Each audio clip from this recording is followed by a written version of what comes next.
Olá, turma, tudo bem com vocês? Espero que sim. Gente, a aula de hoje é destinada a gente fazer uma pequena revisão da nossa disciplina, né, do que nós vimos até aqui, que basicamente são questões mais voltadas à questão técnica mesmo da língua portuguesa, né? Então, a nossa disciplina, como vocês puderam observar, ela é dividida em duas partes. Então, a primeira com essas aulas mais voltadas à questão de ortografia, de gramática, de linguagem, de compreender o que é a comunicação e o que é a linguagem.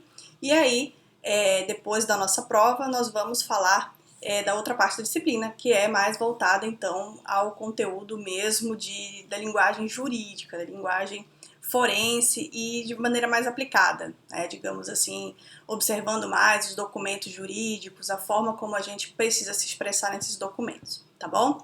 Então, aqui, na verdade, para fazer essa revisão, eu separei os formulários que vocês responderam, né, ao longo da disciplina e vou comentar, então, algumas das questões que vocês responderam. Na verdade, não são algumas, nós vamos tentar comentar todas, tá certo? Então, primeiro, gente, a gente teve a nossa primeira aula, na verdade, era mais no sentido de contextualização, né, para que vocês entendessem de que se tratava a disciplina e o que na verdade a gente ia propor. E a pergunta que eu fiz naquela primeira aula foi, né, leia o texto da atividade e responda, de acordo com a visão do autor, se eu não me engano era um texto do Sabag, né, o que se deve esperar da linguagem jurídica. Então, aquele texto dele, ele sintetiza bastante o que a gente espera e o que a gente precisa fazer no campo do direito na hora de escrever e de se comunicar, né, de maneira geral. E, basicamente, gente, o que nós precisamos é o domínio da língua portuguesa, tá? Buscando uma linguagem simples, inteligível, direta, que fuja daquele excesso de rebuscado que aqui nós geralmente associamos o direito, então não é legal essa associação. O ideal é que a gente torne a linguagem jurídica mais próxima das pessoas, né, uma linguagem mais acessível e que a gente evite aquelas terminologias enrolativas que não servem para nada, né, só para protelar a nossa vida, só para atrapalhar a nossa vida. Então, a linguagem jurídica ela precisa ser simples, objetiva, mas a gente sabe que nós temos, né, dentro da linguagem usada no direito, nós temos os termos técnicos. E são esses termos técnicos que, às vezes, vão deixar a linguagem diferenciada, que vão deixar a linguagem, digamos assim, não completamente inteligível para todos, né? Então, assim, nós já temos os termos técnicos para complicar, digamos assim, tá? Então, o que a gente precisa fazer é simplificar todo o restante e utilizar os termos técnicos de maneira adequada, de maneira correta, na hora certa e no contexto adequado, beleza? Então, coloquei aqui uma resposta padrão para vocês, e isso também é bastante interessante, porque nessas revisões eu costumo escrever de forma assim, como se eu estivesse realmente escrevendo numa prova, né? Então, um erro que muitas pessoas cometem, muitos alunos cometem, é às vezes responder de qualquer jeito uma prova. Então, não se habituem a fazer isso, tá? Por quê?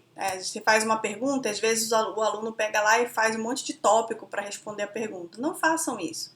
Então, assim, sempre que vocês forem responder uma prova, imaginem que vocês estão numa prova de concurso e que vocês precisam sistematizar aquela resposta, colocar aquela resposta na forma de texto, né, para ficar plausível, para ficar inteligível, e assim vocês vão se acostumando, já criam essa cultura de escrita, e nessas provas vocês então vão ter bem menos dificuldade do que uma pessoa que simplesmente sai jogando tópicos no momento da resposta, tá certo? Então eu coloquei aqui, ó, conforme o texto, é necessário que o profissional do direito tenha domínio da língua portuguesa, do português jurídico, né, buscando uma linguagem escorreita, simples, inteligível, que fuja do excesso de rebuscado e da terminologia enrolativa. A linguagem jurídica deve ser precisa e objetiva, utilizando os termos técnicos de forma adequada. Pronto, me respondeu, né? Trouxe a questão de uma maneira bastante tranquila, bastante simples, né, sem enrolar, e me respondeu o que eu perguntei, tá certo? Daí, lá na aula 2, nós falamos de comunicação e linguagem. Então, vocês puderam observar que existem vários tipos de linguagem, né? E que essas formas de se expressar, elas vão variar de acordo com a região, de acordo com o grupo, de acordo com as pessoas e os destinatários daquela mensagem, tá certo? Então aqui eu coloquei para vocês, né? Pedi que vocês identificassem que tipo de linguagem era utilizada nesses textos aqui, tá? E o que foi que nós observamos. Esse texto em específico, né, é um texto sobre medicina, sobre a área de saúde, que tem bastante termos técnicos, né, e que, portanto, eles refletem não apenas uma linguagem culta, né? Então a gente viu que a linguagem culta simplesmente é aquela linguagem dentro dos padrões da língua portuguesa, né? Aquela linguagem que em qualquer área as pessoas devem entender o que está contido naquela mensagem. Porém, nós temos termos técnicos que vão caracterizar que esse tipo de mensagem ela está sendo enviada para um grupo de pessoas específicas. Então, na verdade, nós estamos falando aqui da língua grupal técnica. Né? Então, a gente tem a língua culta, a língua coloquial, a língua grupal regional, né? A questão digamos, das palavras que nós costumamos utilizar, né, dependendo de cada região. Então, lá na aula que a gente teve sobre isso, nós falamos a questão, não apenas a questão do sotaque, mas e sim da utilização de palavras para determinados fins, né, mesmo da existência de palavras específicas num determinado grupo. Então, dei os exemplos para vocês das palavras lá da minha terra, que vocês não fazem ideia aqui, né, do que significa, e também de palavras de Mato Grosso do Sul que eu não tinha tido contato até então, tá certo? Mas aqui na nossa atividade nós observamos então que esse texto da área de saúde, ele é bastante específico e caracteriza uma língua grupal técnica. Aqui na segunda, né, nós também trouxemos outro texto, na segunda questão, que é um texto, um excerto de Machado de Assis, tá? Em que é utilizada a linguagem culta, que é, portanto, a alternativa correta. Então, se vocês leram, se vocês observaram, aquela linguagem um pouco mais rebuscada, que obedece rigorosamente à língua portuguesa, né? Diferentemente do que acontece, por exemplo, na nossa linguagem coloquial. A gente não costuma falar dessa maneira, tá? Daí aqui no terceiro exemplo, o que nós temos? Que, na verdade, pesquise o significado das palavras e reescreva a frase de forma mais adequada. Então, esses exemplos de frases, eles foram retirados todos de livros de linguagem jurídica, de coisas que em algum momento aconteceram. Acredito eu que hoje em dia os advogados eles já têm uma formação diferenciada, eles já não têm essa sede, digamos assim, por rebuscado. Então, hoje em dia é mais difícil encontrar, mas ainda se encontra, gente. Muita coisa estranha por aí. Então, pesquise o significado das palavras e reescreva a frase. O excesso de recursos é que caracteriza a tranquibérnia de forma a azoada corriqueira no sério trabalho do Poder Judiciário. É difícil até da gente entender o que quis dizer aqui. Mas, para a gente transformar isso numa linguagem mais acessível, simplesmente basta dizer que o excesso de recursos é que caracteriza a fraude que frequentemente é observada no sério trabalho do Poder Judiciário. Tá certo? Então, a gente tem aqui a questão dessa palavra, que é a tranquibérnia, que no primeiro momento a gente pode sentir mais dificuldades de tentar colocar isso no contexto jurídico. Mas a ideia aqui é de fraude mesmo. A pessoa, né, digamos, que eventualmente entrou com esse recurso de maneira arbitrária, às vezes ela sabe que ela está errada, que ela deve mesmo, né, que ela precisa se submeter ao que foi decidido, mas fica protelando a situação colocando recursos, interpondo recursos o tempo todo. Tá? Então, isso atrapalha o poder judiciário, isso causa excesso de processos e outras demandas mais importantes, mais relevantes, que já poderiam ser resolvidas, não poderão então ser, porque tem essa atrapalhando. Tá? Aqui na quarta questão, o que nós temos? Pesquisa o significado das palavras, ok. Qual é a frase? O réu pretende a peregrinação da linha processual, mas seus argumentos são totalmente baldos de maior razão. Bom, tem várias formas de a gente reescrever isso, né? Mas eu coloquei aqui para vocês, ó. O querelado, o querelado, vocês vão aprender o que é o querelado, acho que eu já falei disso, né? Dentro da linguagem jurídica. Mas aqui poderia ser também o réu, que aqui a gente está, na verdade, quando a gente fala querelado, nós estamos colocando isso na esfera do direito penal, né? Alguém que sofreu que cometeu, na verdade, um crime cuja responsabilidade, né, de acionar o Poder Judiciário é do particular, né, e não do Ministério Público. Então esse é o querelado, ou o réu, né, intenta postergação do processo.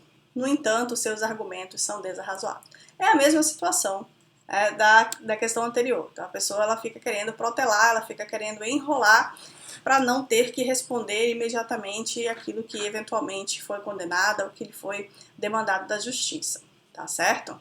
Mesma situação. 5. Temos aqui mais uma frase, né? A cavilação e a dobrez do réu ressaltam em seu próprio depoimento, marcado pela fluidez do começo ao fim. Esse aqui eu deixei 3 exemplos, né, de como a gente poderia resolver isso, tá? Então aqui, ó, do depoimento do réu, ressaltava a intenção de enganar e fingir, do início ao fim. Diz a mesma coisa. Tá? Ou a zombaria e o fingimento do réu ressaltam em seu próprio depoimento, marcado pela fluidez do início ao fim. Está dizendo o quê? Que desde o início até o fim, essa criatura, ela simplesmente ela se mostrou os argumentos de forma fluida, ela não se enrolou, mas de uma forma de fingimento, de zombaria, né, como quem está realmente zombando aí do Poder Judiciário. Acontece muito. Tá? Ou então, a gente poderia colocar o caráter duvidoso e a hipocrisia do réu são constantes durante todo o seu depoimento. Todas essas formas, elas podem substituir essa frase que nós vimos aqui anteriormente, tá certo? E deixam também a escrita de uma maneira bastante tranquila, bastante fluida. Mais uma frase, né? Não fosse a velutina maviosidade da atual mulher com quem vive o autor, jamais superaria o tantálico sacrifício de não poder ver os seus filhos. Meu Deus, pra que escrever desse jeito, né? Simplesmente a gente pode dizer que se não fosse o amável apoio, ou então simplesmente não fosse o apoio, né, da atual mulher com quem vive o autor, seria mais penoso o sacrifício de não poder ver os filhos. Ou o autor jamais superaria o sacrifício de não poder ver os seus filhos se não convivesse de forma harmoniosa com a atual esposa, tá certo? Então, mais uma forma da gente colocar as coisas. Aí nós temos também aqui a questão 3, tá? Em que se deveria ter escolhido uma das alternativas, e aqui a gente está diante da questão do este e esse, né? Outro dia acho que eu enviei para vocês uma dica de como resolver isso lá no grupo, né? Esse, pensa que é o S, né? Ele vai voltar, esse então está relacionado aos fatos ou às coisas que aconteceram antes, e este, pensa no Tzinho, né, com a setinha apontando para o outro lado, para frente, né? No caso aqui no vídeo é tudo ao contrário, para frente é para lá, para trás é para lá. Ok. Assinale a alternativa que melhor preenche a lacuna. Você deve estar admirado com o meu silêncio esses últimos dias, né? Na verdade, desses últimos dias. Por que eu uso SS e não o ST? porque os dias já passaram, desses últimos 15 dias, já passaram. Então, eu uso desses, beleza? E nós temos aqui também, né? Observe a tirinha e indique a alternativa correta com respeito ao pronome demonstrativo. Então, nós temos aqui o Mickey e o Pluto. É o Pluto? Não, a Pateta. Meu Deus, eu esqueci o nome do povo. Tá. Ele diz assim: este livro policial que eu acabei de ler é demais, Mickey. Pega emprestado. Legal. O mordomo não é o culpado. É isso aí. Foi a mulher dele. Então ele já prestou o livro, mas já deu spoiler lá. Então, como que a gente resolve isso, né? Qual é aqui a alternativa correta? A alternativa correta, na verdade, é essa última. O pronome foi corretamente empregado por estar se referindo ao livro que está nas mãos do próprio emissor, o personagem Pateta. Então, ele tinha aqui o livro nas mãos. Quando eu tenho o livro nas mãos e eu vou falar dele pela primeira vez, eu digo este livro, né? E não esse livro. Se dissesse esse livro, o objeto ele não estaria nas mãos do emissor, tá certo? O que mais? 3. Leia o decreto, né, anexado à atividade e explique o que ele determina em termos de redação oficial e qual a sua abrangência de validade. Então, na verdade, esse decreto, ele trata da questão dos pronomes, né, de tratamento, que nós vimos também na nossa aula, essa disciplina, ou essa matéria.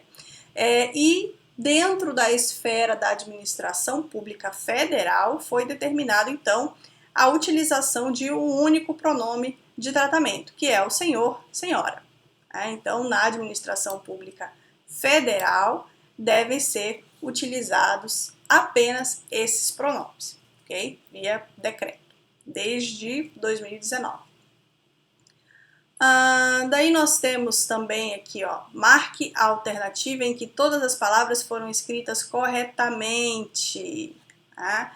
Então, nós temos aqui a questão da grafia das palavras, né? A alternativa correta, vocês viram aqui a letra C, pausa, ojeriza, maisena e apreensão. As três estão escritas de maneira correta, tá? O que está errado aqui nas alternativas anteriores? Eu tenho progressão, omissão, pretensão com cedilha, quando na verdade é com S. Egrégio, tá tudo ok. Exceção, cessão, permissão com cedilha. Essa doeu no olho, né? Permissão com 2 S. Profetizar. Analisar, cicatrizar, pesquisar e despesa. Então, a alternativa aqui, nós temos a letra C. Então, aqui, o que está errado na D é analisar com Z, né? A gente sabe que analisar é com S. Ok. O que mais que nós temos aqui? Questão 2. Assinale a alternativa que completa respectivamente as lacunas das frases. Tá? Então, nós temos aqui: muitos temem que as radiações eletromagnéticas possam infligir. Infringir é a palavra utilizada para quando alguém burla, para alguém que vai contra uma determinada regra, né? E infligir significa impor, né? Causar doenças a quem mora nas proximidades das antenas de celulares. Pacientes com câncer começam a se sentir mal quando entram na sala de quimioterapia, porque eles, e aqui nós utilizamos o tem com acento, porque se trata de plural, a expectativa de sentir náusea após a sessão. A bula dos remédios alerta para os riscos que o tratamento possivelmente traria aos pacientes. Então, aqui nos outros tem, no possivelmente, as outras alternativas, né? Você tem aí umas questões bastante estranhas, possivelmente, né? Não dá para ter esse acento, realmente ele é sem acento. E a alternativa correta, então, é essa letra B. Daí eu coloquei aqui para vocês também, para quem ficou curioso sobre o nosso ditado, tá? Como é que foi o desempenho. Gente, isso aqui eu coloquei, tá? Não era para ninguém ficar se sentindo mal, eu não sei escrever nada. Realmente aquelas palavras eram todas bastante complicadinhas e também um pouco inusuais, né? São palavras que a gente não utiliza, algumas delas, né? Com muita frequência. Então é comum que a gente erre, né, no início. Então, isso, na verdade, é um exercício para que a gente vá pensando que sempre nós precisamos estar estudando, nos atualizando, né, e buscando melhorar a nossa escrita, tá certo? Então, aqui para que vocês vejam como é que foi, a maioria de vocês acertou entre 7, ou errou, na verdade, entre 7 e 10 palavras, tá certo? Então, para vocês ficarem tranquilos, que é bem normal. Tá certo? A língua portuguesa realmente ela é bastante complexa e a gente ainda precisa aprender bastante com relação a ela. O que mais que nós temos aqui? Tá certo. Então, outra coisa que nós solicitamos também nas nossas atividades era fazer a diferenciação do significado das palavras, né? Que essas também são questões que às vezes aparecem ainda dos nossos alunos do direito, que a gente precisa ter isso bem claro, tá? Então, nós temos aqui diferença entre costear e custear. Costear seria contornar, navegar por uma costa, enquanto que custear, promover o custeio, pagar, financiar. Então, vocês responderam lá também utilizando diversas expressões, mas deu para entender que todo mundo ficou com ficou bem tranquilo com relação a essa questão. Daí nós temos também pedindo para identificar a diferença entre fluorescente e fluorescente, né? Então, para que a gente não erre, a fluorescente é a propriedade de radiação de luz, né? Então, aquela luz, aquelas cores fluorescentes. Então, agora eu digo fluorescentes porque vocês devem perceber que para falar é a mesma coisa. No início ali eu disse fluorescente só para marcar a diferença. Mas se fala igual, a escrita é diferente, no entanto, né? E aí o fluorescente, sem o U, é algo que floresce, algo que cresce, algo que se desenvolve, simplesmente, tá? Daí nós temos também a palavra séptico e cético. Séptico com S se refere àquilo que causa infecção, né? E aquilo que não causa infecção é o asséptico, não é verdade? Enquanto que o cético, com C e sem o P, é então aquele que duvida de tudo, que não acredita, que olha sempre com desconfiança para as situações, né? Esse é a pessoa cética. Também pedimos, essa aqui é bem clássica, né? A diferença entre discriminar e discriminar. Então, discriminar seria tratar de maneira injusta alguém ou grupo em razão de suas características, excluir, né? Realizar a exclusão. E discriminar seria inocentar, eximir de responsabilidade com respeito a um crime. Então aqui a gente está focando nos significados que têm maior relevância para o direito, tá bom, pessoal? 8. Indique a diferença entre as palavras absolver e absorver, né? Também é bastante interessante, apesar de parecer meio óbvio, né? Então, absolver significa inocentar, e aí nós temos a relevância dessa palavra no campo do direito penal, enquanto que absorver significa assimilar, né? Sorver uma substância líquida, consumir. Então, significados diferentes, apesar das palavras parecidas aí. 9. Indique a diferença entre penalizar e apenar. Né? Então, penalizar seria fazer sentir ou sentir pena de alguém, apesar de que a gente utiliza muito essa expressão no sentido de impor um castigo mesmo, né? Mas no ponto de vista do direito, apenar significa impor a pena, né? Do ponto de vista mesmo do direito penal. Outra questão também bastante interessante que aparece muito é a questão do taxar e taxar com X e com CH, né? Então, esse taxar com X, ele se refere a impor o pagamento de uma taxa, né? A questão de pagar, a questão tributária mesmo.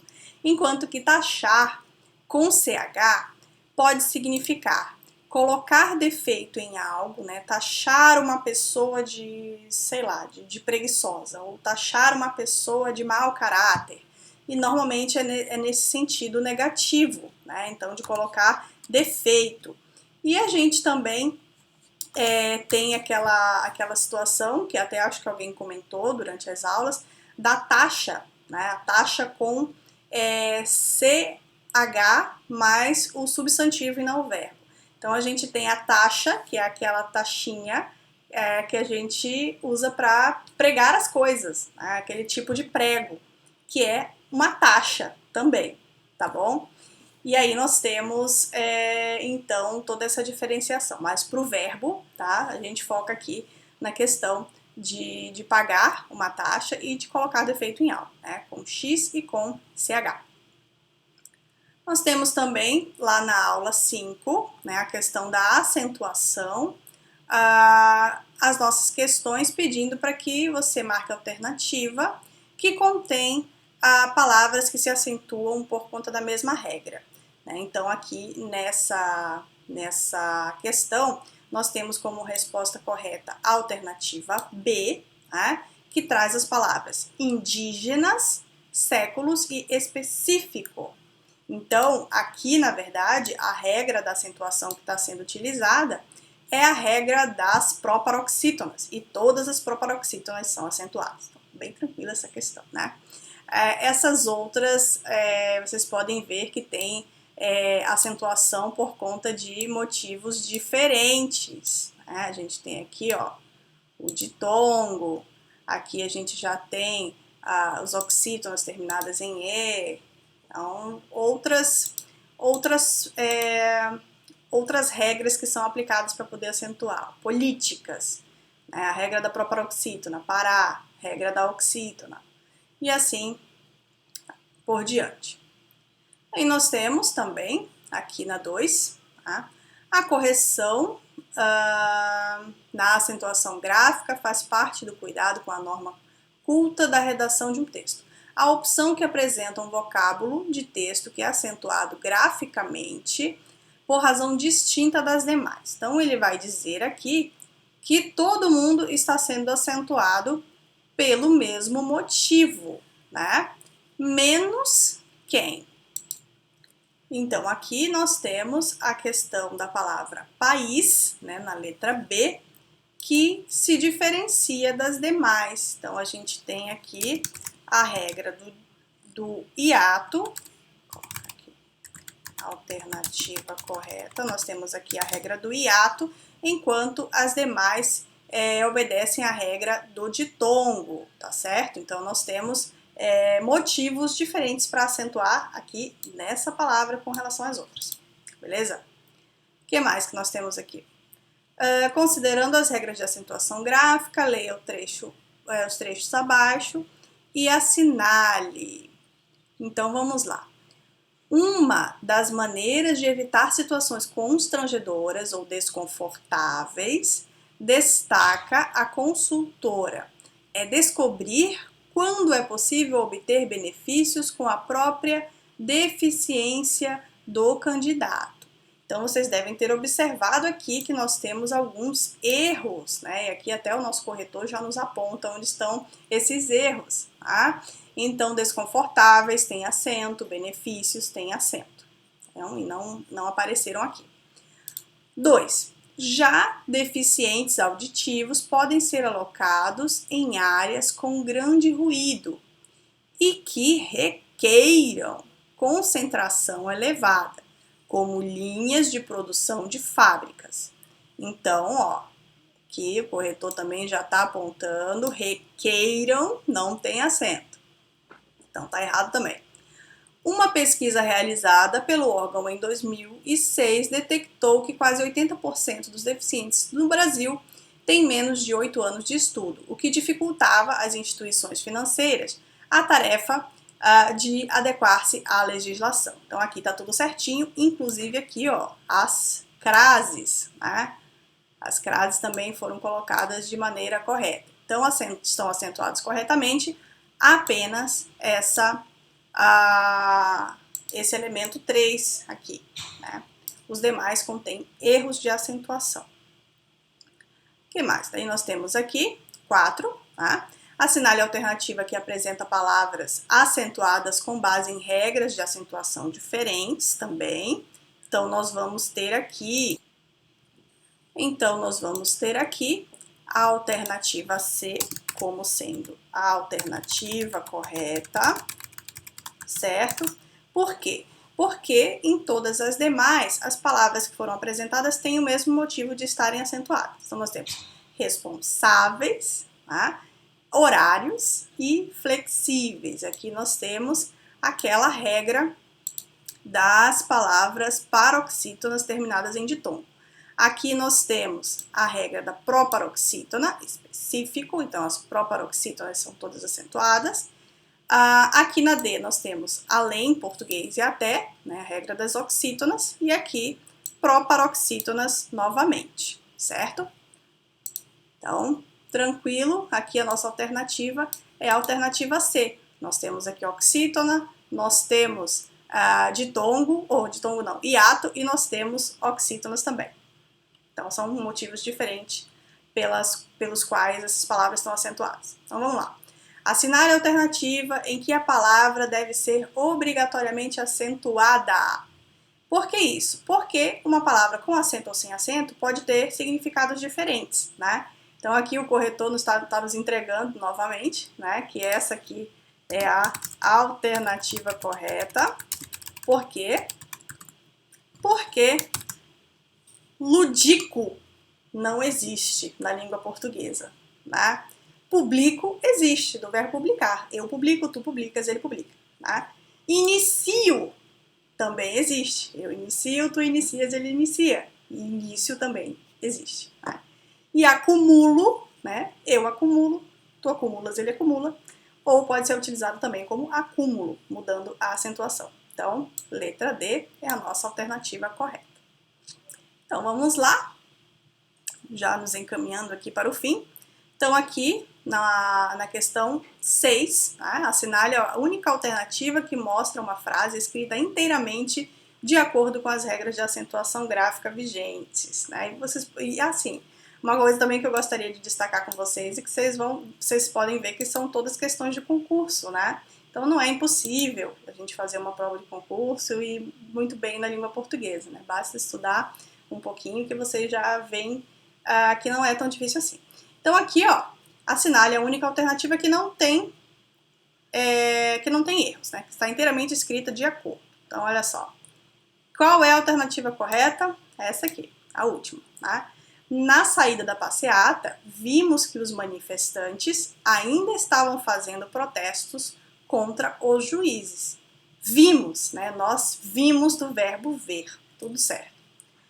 As pessoas não veem os prejuízos que as despesas extraordinárias trazem aos cofres públicos. Essa frase aqui contém um erro, né? Não veem. Esse veem aí está colocado em outro sentido, né? Como se fosse no sentido de vir e não de ver. No sentido de ver, você não tem a grafia dessa maneira. E aí, os outros erros, né?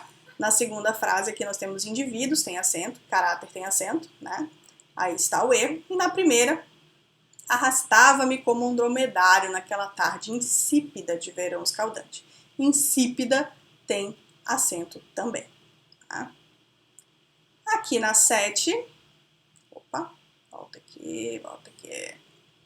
A opção em que o termo grifado não está acentuado graficamente quanto às novas normas em vigor, tá? Então, nós temos aqui a alternativa correta, a alternativa, né, a terceira, que trata da expressão pré-histórico. Então, nós vimos lá nas regras de acentuação que o prefixo pré, tá, ele vai estar acentuado aqui quando estiver diante de um hífen, ok? Então, nós temos aqui, essa é a alternativa que está correta, e as demais, então, estão incorretas. O que mais que nós temos aqui? Vou tentar ir nos encaminhando para o fim.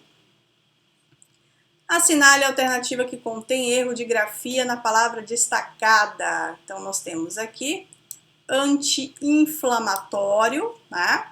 Então, nós temos uma palavra com hífen em que o prefixo termina com a mesma letra, né, que a palavra seguinte. Então, nesse caso, a gente precisa utilizar o hífen, né? Então, nós temos esse erro de grafia. Todos os demais estão grafados da maneira correta.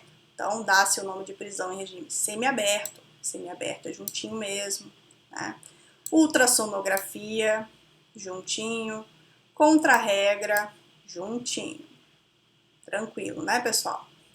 E aí, aqui na 9, nós temos a assinale alternativa que contém erro de grafia e nós assinalamos, então, a terceira alternativa que mostra uma palavra que está colocada de maneira incorreta, que é latino-americano. Na língua portuguesa, latino-americano tem hífen, certo? Na verdade, essa palavra, ela existe dessa forma como ela está colocada aí, sem hífen, mas é na língua espanhola, tá bom? Então, lá no espanhol, latino-americano é tudo junto, não tem hífen.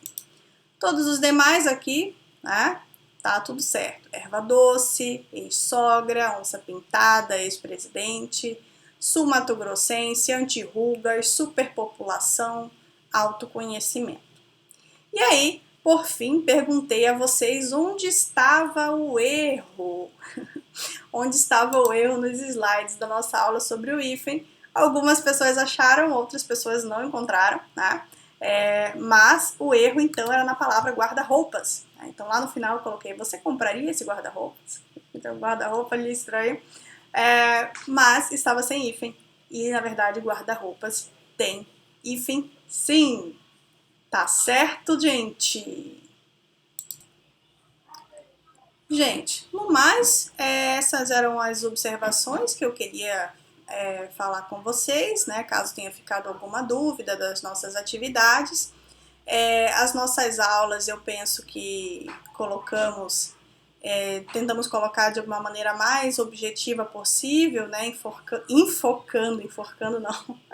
Enfocando naqueles aspectos que a gente julga mais relevantes para linguagem jurídica. E eu espero vocês, então, na semana que vem com a nossa prova e para que a gente continue os assuntos que aí vão estar voltados mais à questão dos documentos, da forma como a gente se expressa no dia a dia no direito mesmo. Tá certo, pessoal? Espero que tenha sido útil. Até a próxima!